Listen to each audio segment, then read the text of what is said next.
താനൂറിൽ ചക്ക പറിക്കാൻ പോയപ്പോൾ ഞാൻ ചക്കനെ പോലത്തെ സുന്ദരമായ ഒരു പുരുഷനെ ഞാൻ കണ്ടു. Hello brother. ബ്രദറിന്റെ പേരെന്ത്? അമ്മി തെരുവത്ത്. ഞങ്ങൾക്ക് ഈ അമ്മി തെരുവത്തിനെ ജനങ്ങളോടൊന്ന് പരിചയപ്പെടുത്താനുള്ള ഒരു ഇതുണ്ട്. കാസർഗോഡിന്റെ ഡിസ്ട്രിക്റ്റിൽ തന്നെ വെസ്റ്റ് പ്ലെയർ ആണ് അമ്മി തെരുവത്ത്. അമ്മി തെരുവത്തിനെ അറിയാത്ത ആളുകൾ ചുരുക്കമായിരിക്കും. പിന്നെ ഫാഷൻ, മോഡലിംഗ്, റാമ്പ് ഇതെല്ലാം ഒരു ടൈമിന് 2014-15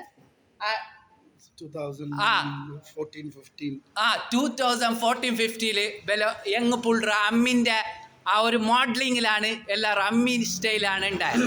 പിന്നെ ഫ്ലക്സ് കാസർഗോഡ് ആ ടൈമിൽ ഭയങ്കര പഴയ ബസ് സ്റ്റാൻഡ് ടൗൺ ഉണ്ട്. ഞാനെല്ലാം സ്കൂൾ പഠിക്കുമ്പോൾ നമ്മൾ കോളേജിൽ പോയിട്ടാ എനിക്കത്ര വിദ്യാഭ്യാസവും എഡ്യൂക്കേഷനും ഇല്ല. അപ്പം എനിക്കറിയുന്ന പോലെ ഞാൻ സംസാരിക്കുന്നുള്ളതാണ്. അപ്പോൾ വലിയൊരു ഫ്ലക്സ് ഉണ്ടായി പഴയ ബസ് സ്റ്റാൻഡ് മാനോ ഷോപ്പിൽ. ഇത് പിന്നെ കുറേ ഷോപ്പിൻ്റെ ഉണ്ടായി.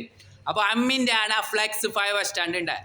പിന്നെ ഇൻസ്റ്റേറ്റ് സ്റ്റുഡിയോ അല്ലേ, ഇൻസ്റ്റേറ്റ് സ്റ്റുഡിയോ ചെല്ലിയിട്ടുണ്ട് പുതിയ ബസ് സ്റ്റാൻഡ്.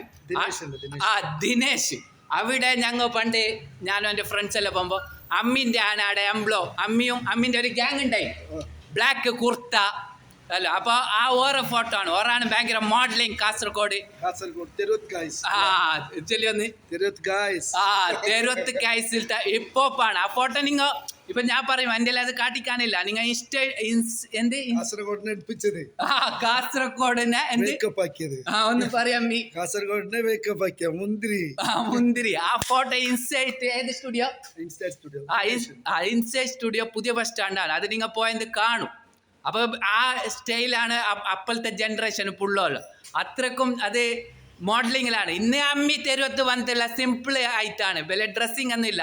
നമ്മ യാദർശികമായിട്ട് മീറ്റായതാണ്. അപ്പൊ അമ്മി തെരുവത്ത് 2 വാക്ക് പറഞ്ഞത്. ഞാൻ തീരിപ്പ് നിൽക്കില്ല, പക്ഷെ ഞാൻ നിന്നില്ലെങ്കിൽ ഞാൻ നിന്നൊന്ന് ഫോളോ ആക്കും. നിന്റെ വീഡിയോസ് എനിക്ക് ഭയങ്കര ഇഷ്ടമുണ്ട്. ഞങ്ങളെല്ലോ കാണലുണ്ട്. അപ്പൊ നീ വിളിക്കുമ്പോ പിന്നെ ഞാൻ വിചാരിച്ചു കാണാം. അപ്പൊ അമ്മി തെരുവത്ത് ഇപ്പൊ എന്താണ് ബിസിനസ് ചെയ്യുന്നത്? ഞാൻ ഇപ്പൊ ടൗണില് ഒരു ടാക്കിൾസിന്റെ ബിസിനസ് ചെയ്യുന്നുണ്ട്. അതായത് ഫിഷിംഗ് ടാക്കിൾസ് എന്ന് പറയുന്നത് നിങ്ങൾക്ക് അതിനുള്ള എല്ലാ സാധനങ്ങളും കിട്ടും. ക്രിക്കറ്റ് കളിക്കുന്നുണ്ട്. അപ്പൊ അമ്മി തെരുവത്ത് ഇപ്പൊ മോർണിംഗ് കാസർഗോഡ് വരാൻ കാരണം? മോർണിംഗ് ഞാൻ ഇപ്പോൾ ഏർലി മോർണിംഗ് ഞാൻ 4:30 അതായത് നമ്മളെ നിസ്കാരം കഴിഞ്ഞെങ്കിൽ ഒരു റൗണ്ട് ആക്കും. അതൊരു ഫിഷിങ്ങിന്. അപ്പൊ അമ്മി തെരുവത്ത് ടൈം കഴിയാ ഒരു ബ്യൂട്ടിഫുൾ സ്മൈൽ.